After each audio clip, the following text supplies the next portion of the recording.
Did you really think a civilization that turns planets into weapons would negotiate? The words echoed across the vast conference chamber aboard the Galactic Empire's flagship. They weren't so much spoken as they were delivered, crisp, cold, and final.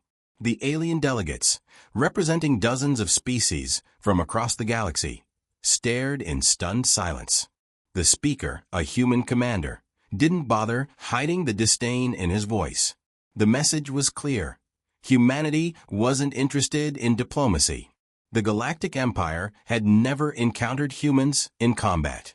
In fact, until a few cycles ago, humans had been little more than a curiosity, a minor species from the fringes of known space.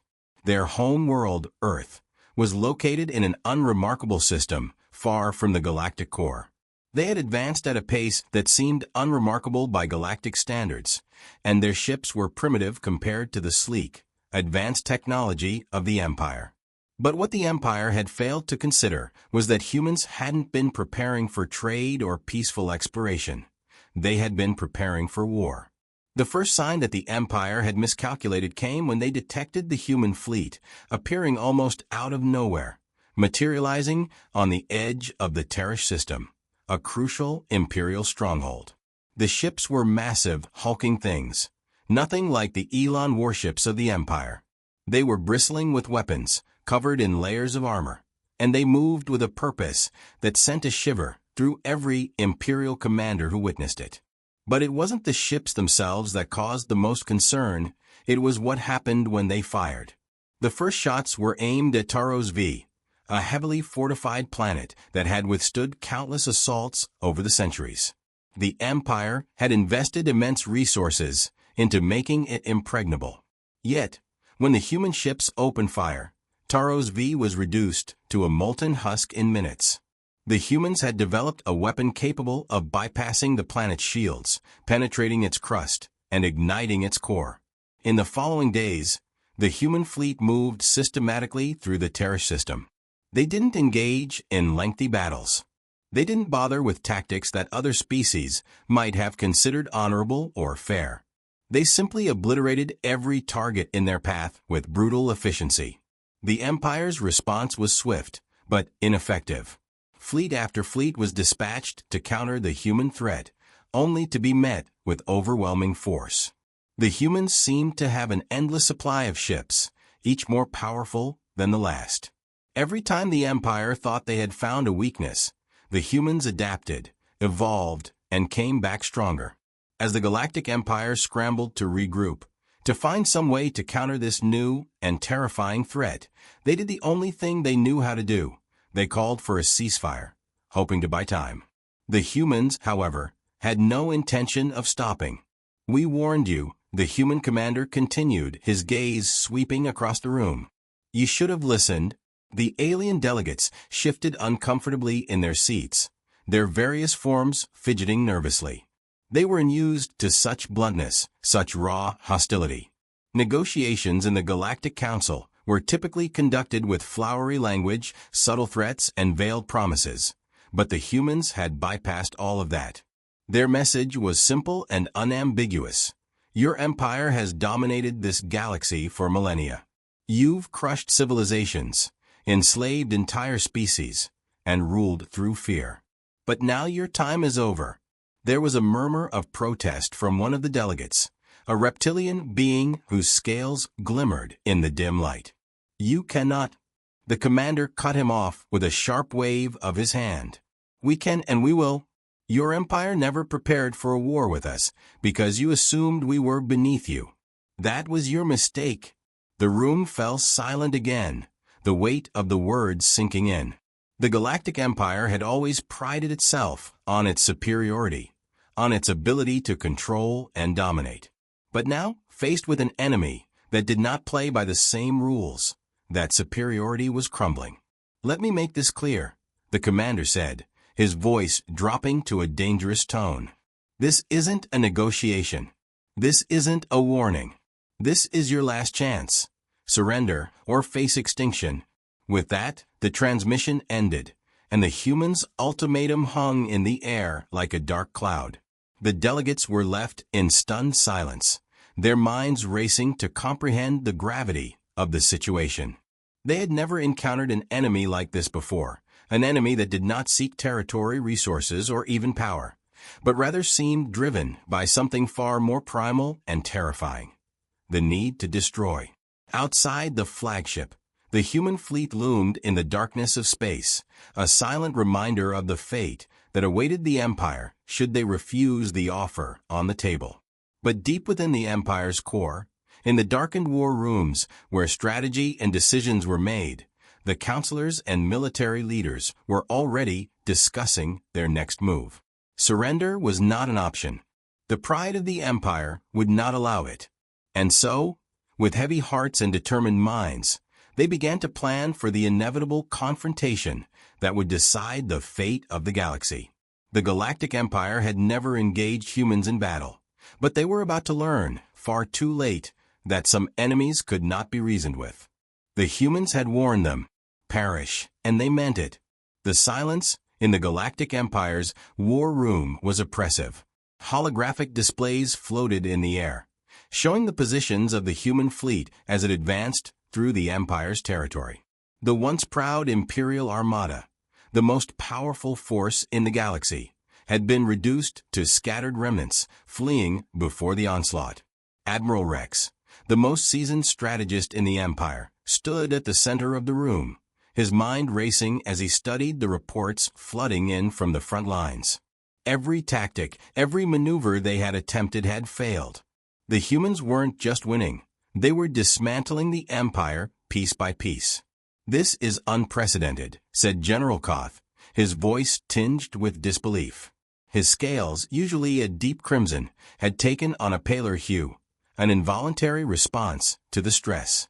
How did they develop such technology without us knowing? How did they become this powerful so quickly? "It's not just their technology," Rex replied, his eyes fixed on the holographic map. "It's their strategy. They don't fight like anyone we've encountered before. They don't care about losses, don't concern themselves with the rules of engagement. They're focused on one thing: destruction." He paused, his gaze narrowing as he considered their options.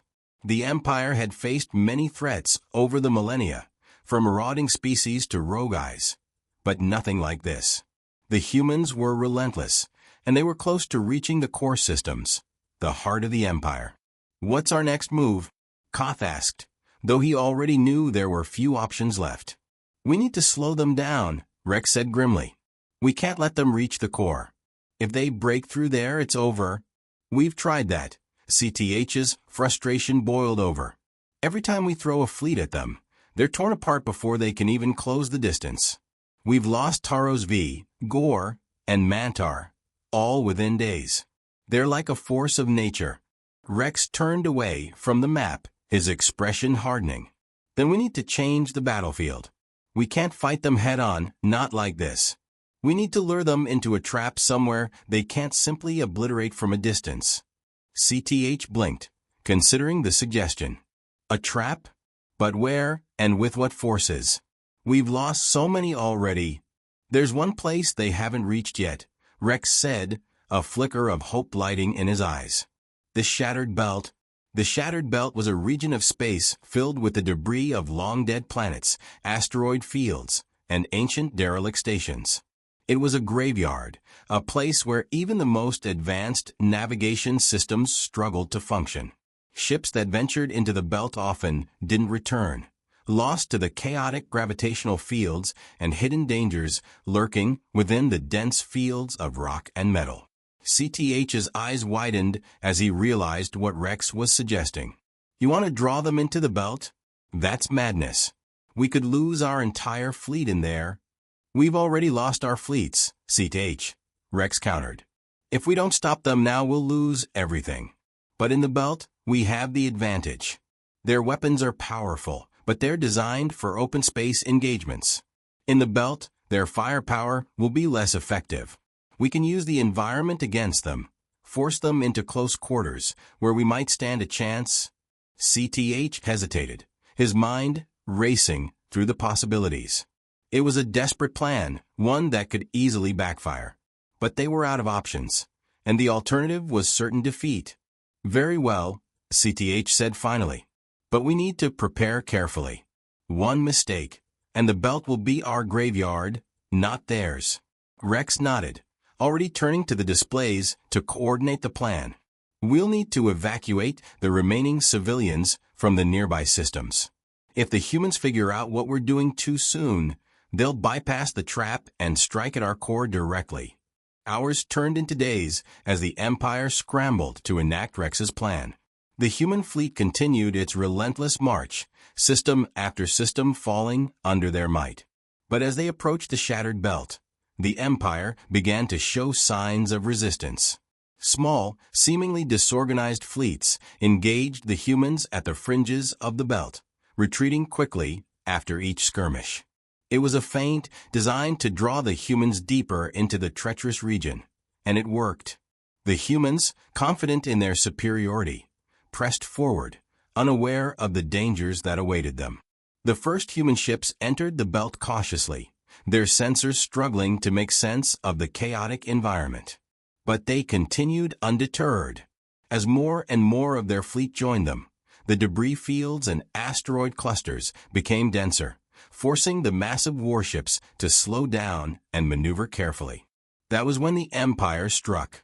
Hidden among the debris were Imperial ships, lying in wait. Using the cover of the belt, they launched a surprise attack, targeting the lead ships in the human fleet. The humans responded quickly, their weapons lighting up the darkness of the belt, but the Empire had the advantage of surprise and terrain.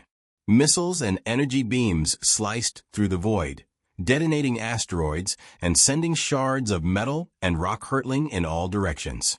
For the first time since the war began, the Empire had managed to land a decisive blow.